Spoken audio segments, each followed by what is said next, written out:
What's going on, Imperials? It's Emperor Cubone here. Welcome to Pop Culture Clash, where we take different franchises and smash them together to see what the outcome would be. Pokemon and Digimon have always been considered big rivals of one another, whether it be from their similar starting period, or maybe just the fact that they had Mon at the end of their names. Most of the comparisons drawn between the two are unfair. They're no more similar than any other monster-based adventures, and the differences really do set them apart. Digimon is clearly head and shoulders above Pokemon in terms of television programming, but Pokemon dominates in the video game field. And they're about even in terms of quality of other merchandise. Now that we've established their differences, I'm going to tear it all down and wonder, what would it be like for the characters from Digimon to be in the Pokemon world? For the sake of argument, we'll just say that the digital world is a new region in the Pokemon world, so that we can best fit them in naturally. The main focus of Digimon is of course the Digidestined, or the kids chosen to have Digimon partners. For this exercise, we'll be wondering what it would be like for them to be the gym leaders of the new region, or trial captains, or whatever you want to call them. For simplicity, I'll just call them gym leaders. We will primarily focus on the first season Digidestined, as they're the most well-known and significant to the franchise. Also, there's an obvious hierarchy to follow that makes my job much easier. We'll start by assigning types to each of them, and of course we'll start with the leader, Tai. His partner being Agumon made me immediately think of fire. However, I believe the best type for the leader to have would be Dragon. I can see Tai being a rather unorthodox but skilled dragon trainer. He would have the Courage badge. Matt, the loner of the group, had Gabumon for a partner. His final stage made me want to pick the Ice type. However, overall, I'd say that he definitely fits more of a dark type vibe. He would give out the Friendship badge. Sora is next, and her partner is Biyomon, who, upon digivolving, immediately demands that Sora be a fire type trainer. She would give out the Love badge. The Brainiac Izzy is next in line, and his partner is Tentomon.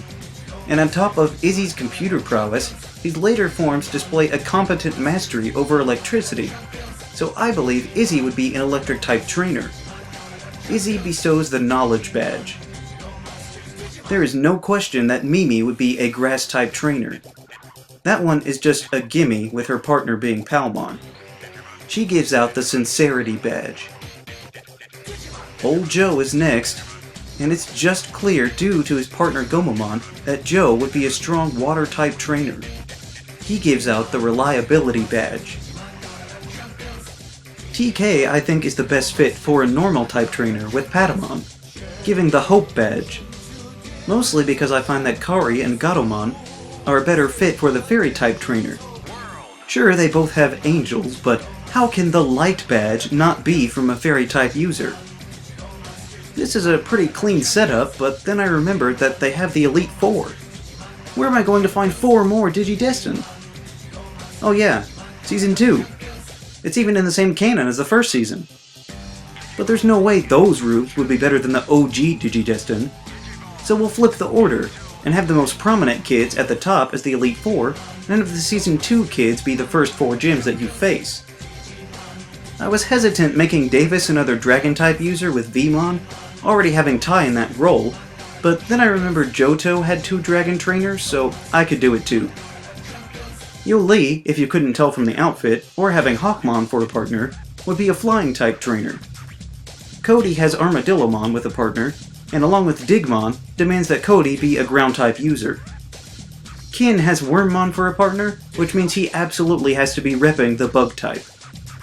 Since all those folks were promoted to the Elite Four, the others can borrow their badges and give them out at their gyms. If the digital world is a new region, then the player would obviously start on File Island. The first gym would be a little bit into the journey, being housed in the mansion on File Island. Sure, the mansion eventually turned out to be a trick by Devimon, but here it would be intact and have the first gym inside it. After that, You go on more adventures like exploring an ancient temple and going to Primary Village. But eventually, you would make your way up to the top of Infinity Mountain where the second gym is. You would then cross the ocean to the continent of Server. After a few outings, you would find yourself in the desert at a hidden oasis, the one owned by Piximon. This is where the third gym would be located. Rather soon after that, the player would find themselves in front of an upside-down pyramid that has serious significance and houses the fourth gym.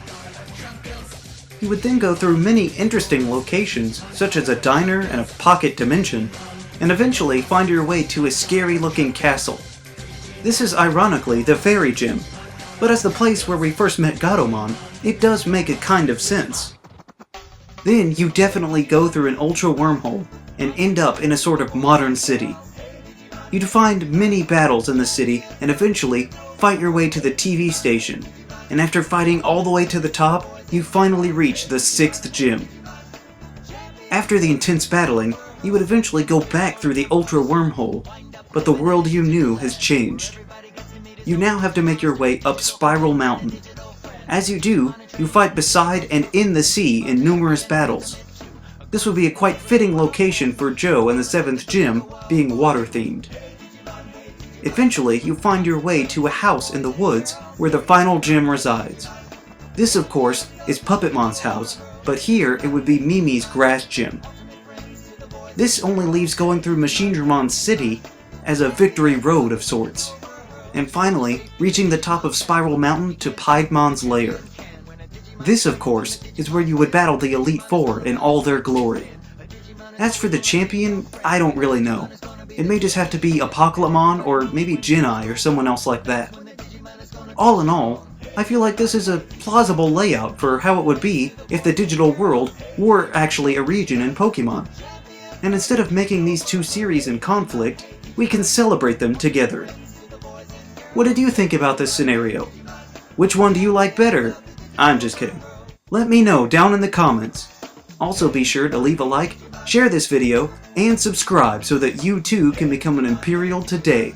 And we'll see you around next time. Hey Digimon, monster friends to the boys and girls. Hey Digimon, champions of the digital world. Hey Digimon, ultimate friends to the boys and girls.